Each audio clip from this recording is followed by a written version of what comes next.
Good evening, viewers, and welcome to Calypso Showcase. And from that video clip just after our theme, you will recognize that our special guest tonight is Morel Peters, Calypsonian Luta. Luta, welcome to Calypso Showcase. Thank you very much. Now, the reason why we chose that little video clip to start the program, in doing our research, we stumbled upon this video. We couldn't find out what the name of the video was. We didn't know what it connected to, and we thought maybe you might be able to shed some light on it. Well, I too actually forgot that piece of work.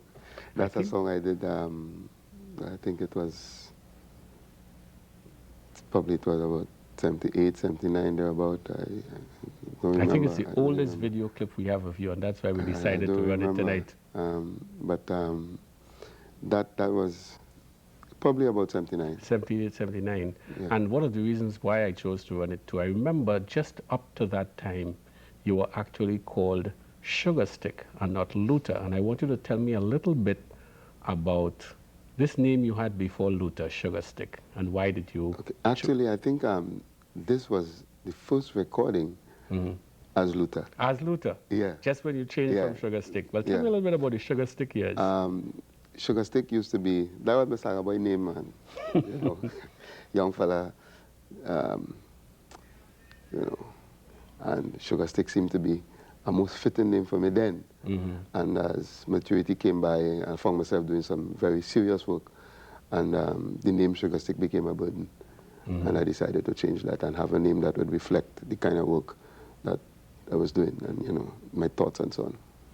Tell me about the 10 years, maybe from 1970 to 1980. Where did you work as a Calypsonian? What are some of the tents that you worked in?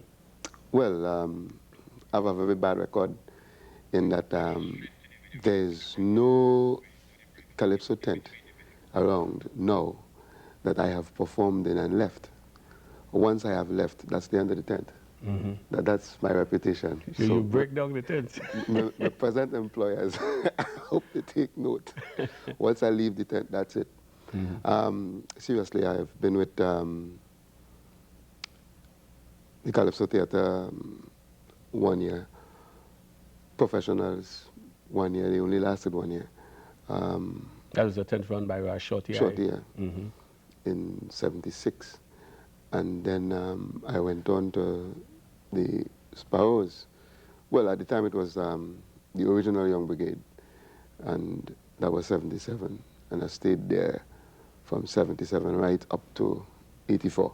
I see. As a matter of fact, in 84, I appeared in 2 tents at the same time, same year, because I started the season with Sparrow on the weekend.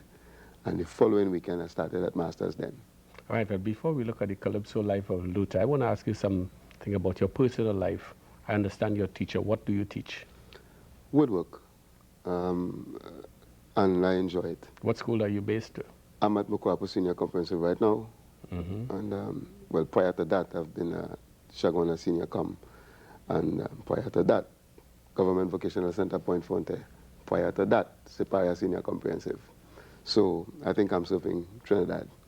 Well, I want you to sit back and relax and watch this special video we've put together of your life. And it's significant that you talked about up to 84 because, really speaking, this video starts from the year 1984. And here's the Calypso life of Morel Peters, Calypsonian Luta. Yeah. At what point did you change from Sugar Stick to Luta? That was in 79. In 79, there was a split between Siltila and Sparrow with the tent. And I think Siltila went to Queen's Hall. He opened up there, and Sparrow remained at Seaman and Waterfront. And I had to decide to take one side. And I had good relationship with both people. And it was very, very difficult. And as a matter of fact, I went to Sil and asked him, hey, bury the hatchet for my sake, because it's difficult for me. I had to choose between one of you, and, you know, it's difficult, so patch it up. And Sil said, nah, can't. So I decided to go with Sparrow because Sparrow represented Calypso. And as my estimation is that where there is power, there's going to be Calypso. So I'm going to Sparrow. You know, I'd always looked at your career and see, here's a guy that shows promise but not quite making it. And then in 1984, you came up with I Want to Be a Baby Again. And I always remember the opening night of that tent when you first dropped that Calypso. I don't think you've ever sung it better than that opening night. Can you recall or even relive that night for us? Oh, yeah, well, what had happened, well, you have a remarkable memory, boy. 1984, you're right. What happened, we've been experiencing some problems in the tent from the year before. And I said to myself, look, I'm going to do a nice piece of humor next year. And I mentioned that to a friend, that I'm going to come with a nice piece of humor next year to see what management is going to do and how they would treat the guys, you know, if they would change. And opening night, I had to do that. I wanted to perform the song, you know. And I had a guy dressed like an old man, you know, wanted to be a baby again. From that age, wanted to be, you know. What I'm trying to say in the attire is that this is a guy having lived an entire life, a guy who had seen it all, and after this total survey, he decides that, look, I want to be a baby again. Yeah. But adult life is driving me mad. I find I working too hard. In the morning when I feel to roll in my bed, I had to wake up and hustle to work instead. But when I was a baby, things was really soft. I get up and I eat, I burp and I go off. And if I feel to sleep, I go back in bed. But as a man, if I work hard, I short or dead. So I want to be a baby again. I want to be a baby again. I want to be a baby again, Lord. I want to be a baby again. My mommy used to always feed me on time. She used to give me money just to see me whine. One day she left me by a friend. She had to go out. And as I cried, the friend breast was inside me. Oh Lord, I want to be a baby again. You see why I want to be a baby again. Let's talk about your big year, 1985, Young King, finalist, and let's talk about your two compositions of that year. First of all, let's talk about English language, which I think many people, when they think of you as a teacher, think you must be teaching English the way you handle that topic. No, the English language too, that has been in me for a long while before I'm doing this song. Because, I mean, people who know me know that that's the kind of things I would say, the very things in the song. And what triggered the composition was the part with the mosquito. You know, this mosquito was killed, and it wasn't quite sure if it was a mosquito. Is that a mosquito? Yeah, sure, it's looking too small to be a mosquito, but what else could it be? And there was this guessing. So I said to myself, if it's a mouse, is that perhaps? And after saying that, I say, wait, this humor? The English language was born. The letters of the alphabet, I never see nothing so yet. A man could be in the sea, and I could use my eye to cry. I could macro with my eye, and if I say I am in me. And if you happen to get bite in the darkness of the night, and you were sure it's a mosquito, well, there is no need to be guessing. Just forget everything and call it a perhaps mosquito. Tell me about the composition of Man's Destruction. Where did you get the idea? Man's Destruction, Johnny King gave me that. Because if you remember, it was in '84 that he came with Nature's Plan. Right. A beautiful song. I love the sincerity with which Johnny dealt with it, you know. But I disagreed with the statement that destruction of the weak is Nature's plan. I disagreed with that statement. And I said, no, Johnny, that ain't Nature's plan, because if that was Nature's plan, weak people will not survive. Because nature ain't gonna fail, you know. So it is not nature's plan to destroy the weak. I believe it is the other way around.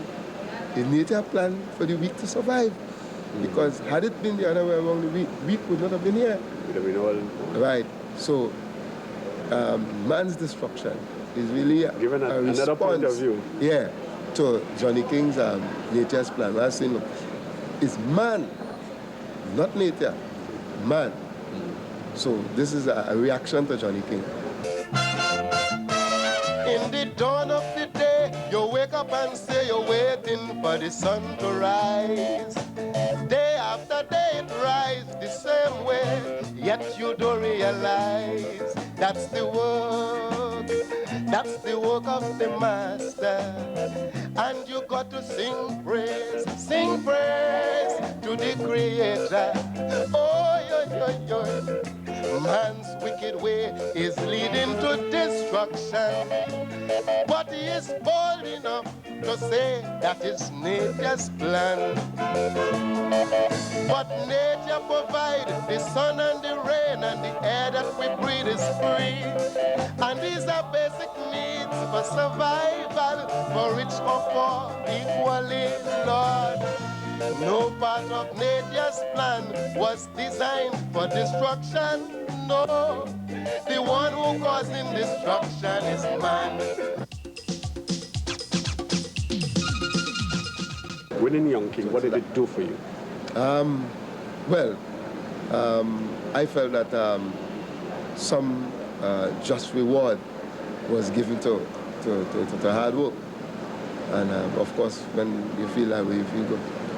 Yeah. As a finalist that year, how did you go into that final competition? First time in the Savannah. Well, having made it to the finals, again, it was the first time that the finalists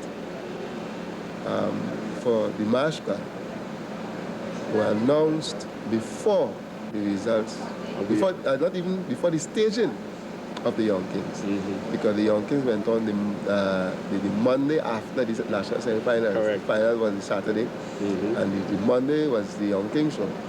So the finalists... During the day on Monday, you knew the results. Yeah, I got a message. The Sunday we were in Tobago, the 10th, went to Tobago, and I got that news in Tobago. Yeah. The following year, in 1986, Elaine's Datsun and Attitudes, was it a sort of effort to repeat the following year where you had a humor and something serious? Certainly it was. But again, Elaine Datsun, I composed that the year before. The same year that I had Man's Instruction. So I was dealing with Man's Instruction, Elaine Datsun, English language. I couldn't handle all that at the same time. Right. So I said, okay, English language you waited from last year. I'm going to deal with you now. Elaine Datsun, you wait until next year. So I dealt with Elaine Datsun in 86 with Attitudes. I used the same combination because I thought, right, that combination worked for me. And I'm going with it again. Humor and nice social commentary.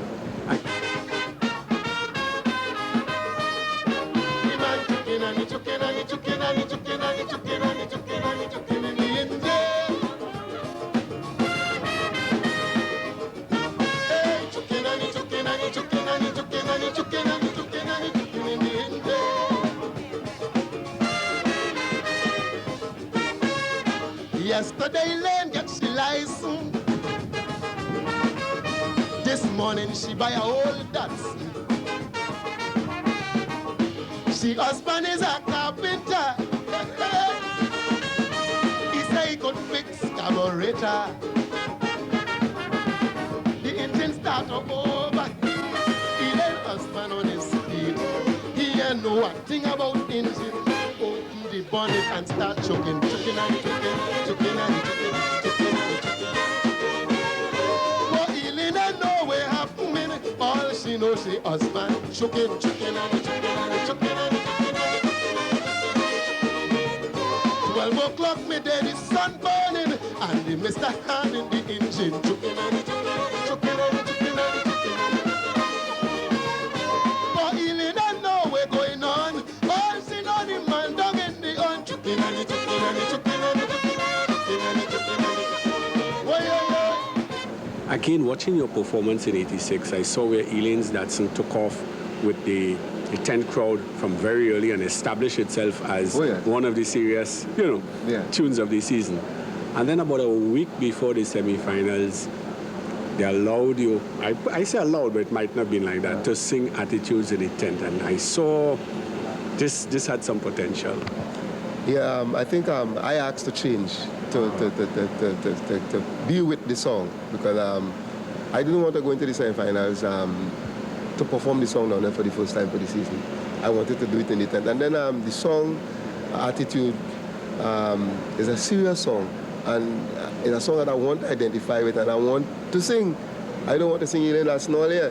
I want to get to sing Attitude because I seriously want people to change their attitude. All right. So I asked to sing this song and I love it too. Change. Of course, there's a need for change. Not only in administration of government affairs. No, we need a mental revolution, men with new ideas. If the ship of state is sinking, we got to make it float. But not just by coming forward and cast a vote. Oh no, we got to get ourselves involved in national issues.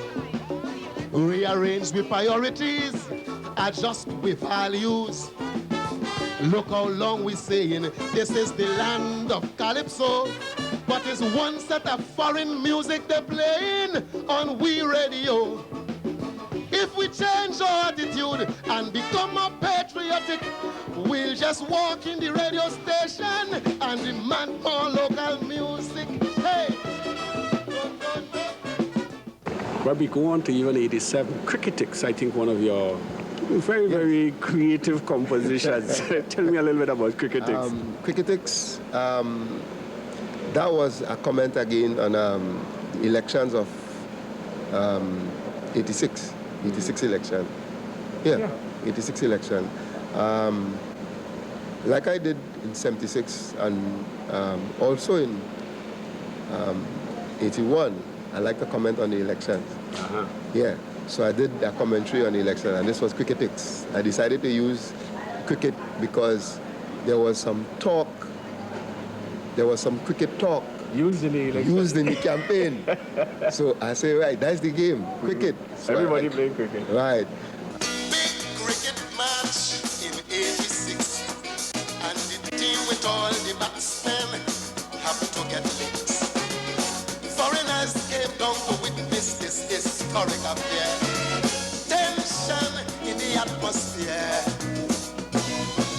People speculating about who will win, and the team we're batting, they are declaring.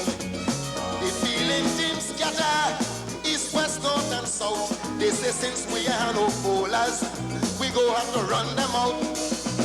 After the first ball, wickets start to fall. People in despair, some expressing fear. I was in a great shock when I hear this call. The captain made duck and the body no more. So I tell them, nah, me I believe that, nah, them fellas could ready, but nah, they can out just so. Me it was TV and radio. Today. Later that year, the 25th anniversary of our independence, you were one of those people who made your mark in that competition. I remember you singing a powerful composition called Trinbago. And there was another one called Beauty Queen, which was quite controversial. Talk about those two tunes. Well, actually, Beauty Queen was a song that I did, I think it was in probably 1980. Yeah, 80, 81, around there. And in it, I'm trying to project a queen that is queen because of performance, not inner beauty. Yeah, because contribution to mankind, to humanity, and that kind of thing, rather than a performance on stage where you walk across the stage and you strip and so on and saying, look, I am seeing a sort of slave kind of mentality where slave master put girls to parade, pick one, I like this, and so on. And then I am saying now that man is sitting and passing judgment on the works of the master. And I don't think man, to me, to my man isn't qualified to do that. How could you sit and assess these people and say this one nice and this one nice? And no, man, I don't like that. So this was the protest in Beauty Queen. I am simply making this plea to the powers that be. I want you to put a stop to what you call beauty contest, because this beauty competition is really exploiting women. So I want every woman to give that contest a rest. Yes, for when you walk across a stage in a bikini, lady, you are constantly reminding me of slavery. Prostituting your beauty, downgrading morality, and I think it's obscene for me to call you a queen. So when you're done exhibit your body, the judges should then declare, ladies and gentlemen, there goes the prostitute of the year. A lady came to the tent the following year. You, come, I had to talk to you. And that lady put one cussing on me. She said, look, I just follow all your work. I like your song. I think, but you see that Beauty Queen you sing there? And she started. I remember you got some licks for it. What? So I say, yeah. Well, every Calypsonian has that period. I'm glad, you know, I felt so good because I recognized that somebody been moved to the extent to tell me off. And I feel good about that. I feel very good. As a matter of fact, I like the negative comments, you know. I appreciate the positive one, but I love the negative ones because when I get a negative comment, I see a fault in me that I could fix. I try to organize that. You know, I don't want you to comment, good thing, boy, nice, boy, nice. Always good thing. I want you to tell me about what bad, you know. So you can improve. Yeah, so. And the following year, you qualified to be in the box competition by virtue of having won the Young Kings in previous years, because only winners were allowed to take part in box. I remember you participated in the semi-finals. You sang Man's Destruction. And there was another composition that you did. The budget terms, that took some doing because I had to get, and I actually used all the terms that were used in the budget speech of that year. Everything. I write all the terms, and then I had to organize them into verses now and put sense into the verse as to, you know, how they relate. And what I was trying to say in that is like the terms used in the budget to the man in the street, you know, it don't reach home. The bottom line is thing going up. Right. That is the bottom line for the man in the street. But like all the terms in the budget, people don't understand. If you ask me now to call a few terms, I might remember. I don't sing the song. Tell me what you think about the budget. I mean, it's time to make a comment. Luta, please say something about it. Don't sit back and be complacent.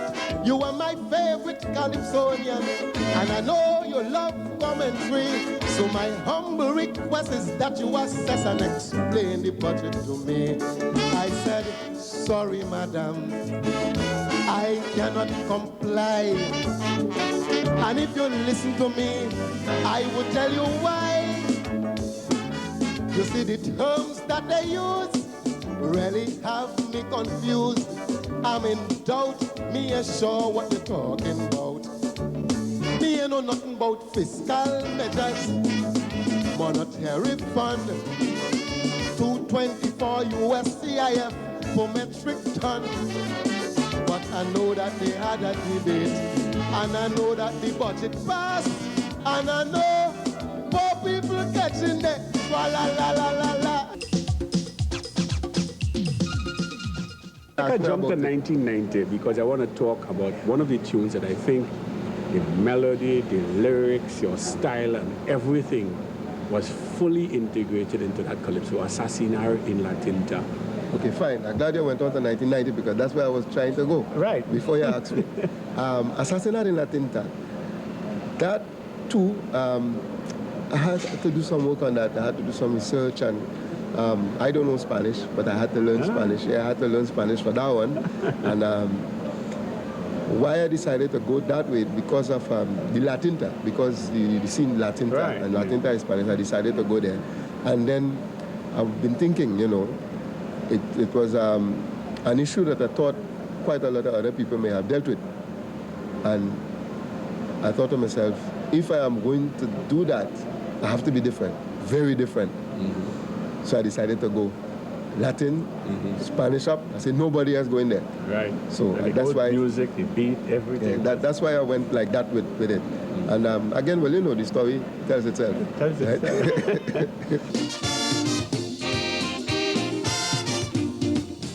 The water was choppy, the sea was rough, US currency, Colombian stuff, police on sea and police on land.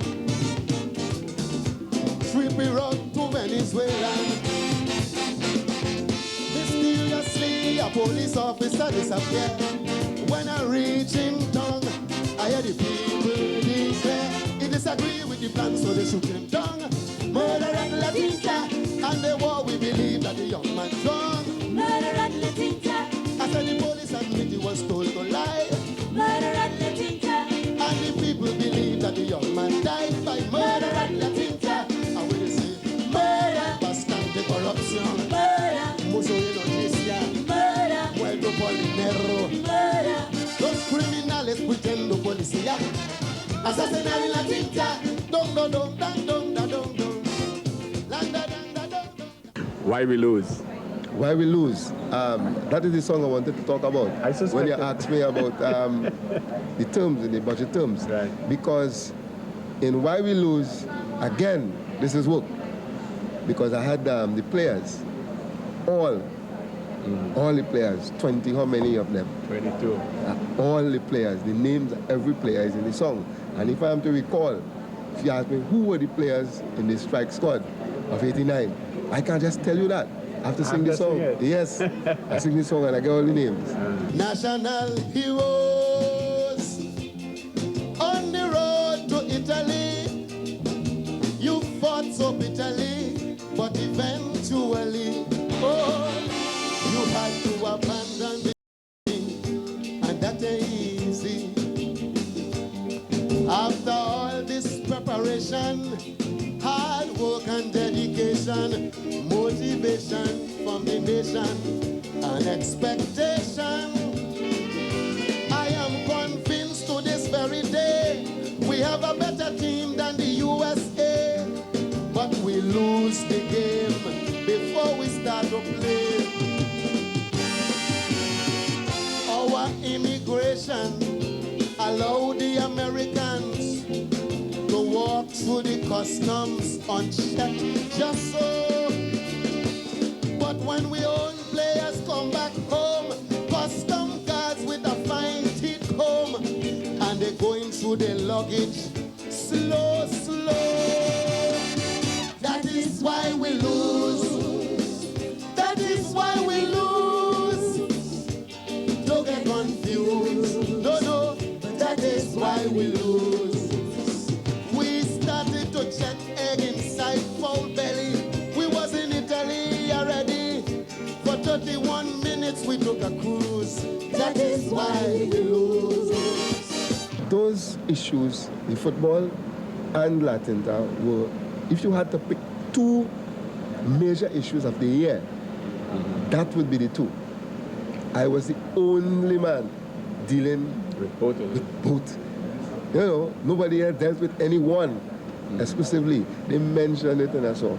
I dealt with them, you know, exclusively. And nothing happened. Was there a special disappointment about not getting any finals that year? Yes, I was disappointed. Very, very disappointed. Because in the finals that year, that was 1990. Yes. 1990 is a very significant year in our history. This is 1990, prior to the coup. 1990, prior to the coup. And in the finals of that year, it had a Calypsonian saying, take gun and shoot people. You know, suggesting that that's the way to go, to get rid of the government. And that was in the Savannah. And I felt hurt about that. And when, in July 1990, the thing happened, you know, it brought back another piece of pain. But you know, the kind of, I say, nah, but Say what? history. How did you approach 1991 then? 91, what happened in 91? 91, think again. One of your strongest compositions. Yes, think again. In the days of plenty, Calypsonians won this country. The way we moving, we go end up in disaster after the oil boom. Aye. People take orange skin and pet we. They make we a mouth behind we. While the administrators simply called us prophets of doom. But these are the days that we predicted. This is the time we say would come. When the poor, hard-working, homeless, and afflicted would not be sure about where the next meal is coming from. And if you think you could change that overnight, you think any hour had the country plight as they think again. You think you could run by Uncle Sam, sit down and get free, ham and jam. Think again. The ship sinking and the IMF hit we hard like a hurricane. And if you think that is not the price for freeness, I urge you to think again. Line a deal a die. 1992, No Truth and Justice and A Matter of Time. Another formidable combination. Justice. Well, the trigger for that was what I view as a peculiar situation in justice, or injustice perhaps, where the law itself is frustrated by the law. No truth in justice, no justice in the law. It's a phrase that, you know, I hope that people take seriously and listen to it. It's just a case of wanting to knock the society. Yeah. What I find strange about that is that after having done the song and listened to it, I say, boy, them fellas in the robes go react to this, you know. They win like that because they go feel that I interfere in their domain and I, you know, and I'm not supposed to do that. But I heard not a word, not a word, a deafening silence. Yeah, no response at all. So I say, hey, this is a positive thing. It had to be that I'm hitting it clean. There is no truth in justice, no justice in the law. The system works for the rich, but it holds no hope for the poor. There is no truth in justice, no justice in the law. Facts doesn't really matter. Once you name a big US boo, is a case of who could lie better and who have more money than who. There is no truth in justice, no justice in the law. The system works for the rich, but it holds no hope for the poor. The poor.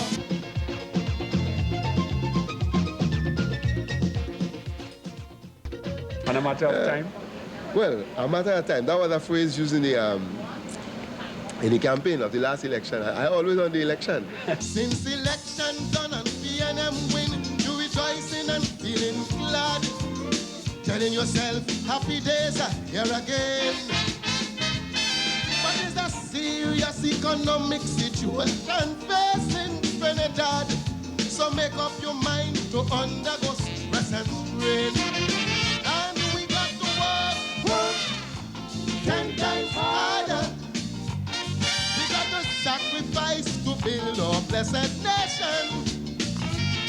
We got to work and hope and pray for a brighter future.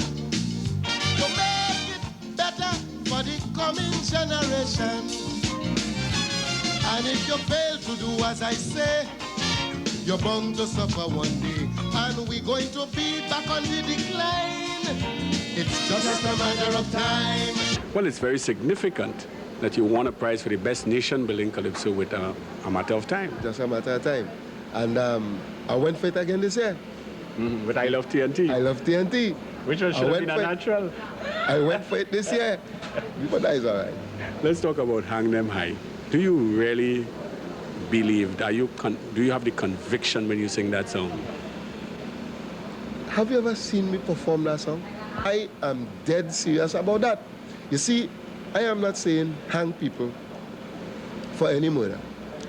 I am describing the type, that gruesome type of murder. You rape a child, you go outside, you smoke, the child survives, you come back and rape that baby to death, and you're saying that, let you go. Listen, God will forgive these people if they deserve forgiveness. And to get forgiveness, you have to qualify. God who have the power to forgive, right? He don't just forgive you. You have to repent, confess, and ask for forgiveness to get it. Who am I? Them kind of thing. Pastor. Yeah, man. To get a guilty verdict in a murder case, the jury must be convinced beyond any doubt. Just a slip of the tongue about time or place, and just so the guilty man walking out. So when the jury sit and deliberate and they say guilty, machinery should be in place to act immediately. And if we make a wrong decision and an innocent life we take, I am sure the master will understand and forgive our honest mistake. Hang them according to law. Hang them where you're waiting for. Hang them, the risk is plain. Hang them, they can't kill again. Imagine they kill you already, but still they ain't satisfied. They push an iron pipe in your body, slit your throat and dig out your eye. Hang them, hang them, hang them, hang them. Imagine a man rape a baby, go outside, smoke a cigarette, come back inside, watch the innocent baby turn wrong and rape you to death. Hang them, hang them, hang them, hang them. Sometimes they dissect your body, head, foot and hands, scattered fall apart. How the hell this kind of cruelty could dwell in a human's heart? Hang them, hang them, hang them, hang them, hang them, hang them. What does 1994 hold for you? 94? Well, I'm going to have the continuation of Law and Justice. Hang them, I'm going to continue. Title? Licensed firearm. Licensed Firearm. Sounds Yes. interesting. Licensed firearm. People going to call it doi doi. I am under attack, and I want to fight back. Criminals on the street, they armed to their teeth. Innocent people are being shot everywhere. Oh, what a struggle. Living under constant fear. So I'm appealing to those in authority to give me a licensed firearm to protect me stand legally. And it's doi, God for God. Doi, they bound to run. Doi, when they shot call. Doi, they bound to fall. I want to protect my property. And I'm a myself and my family. Doi, God for God. Doi, they bound to run. Doi, when they shot call. Doi, they bound to fall. Now that it is.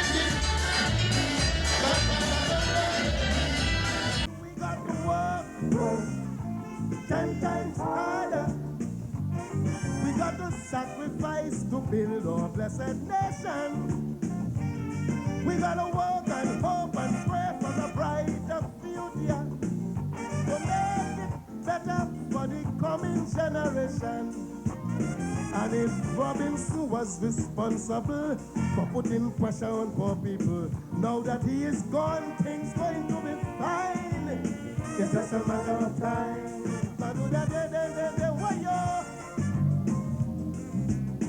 di dam bam ba dan dan dai ba do bo pai ba di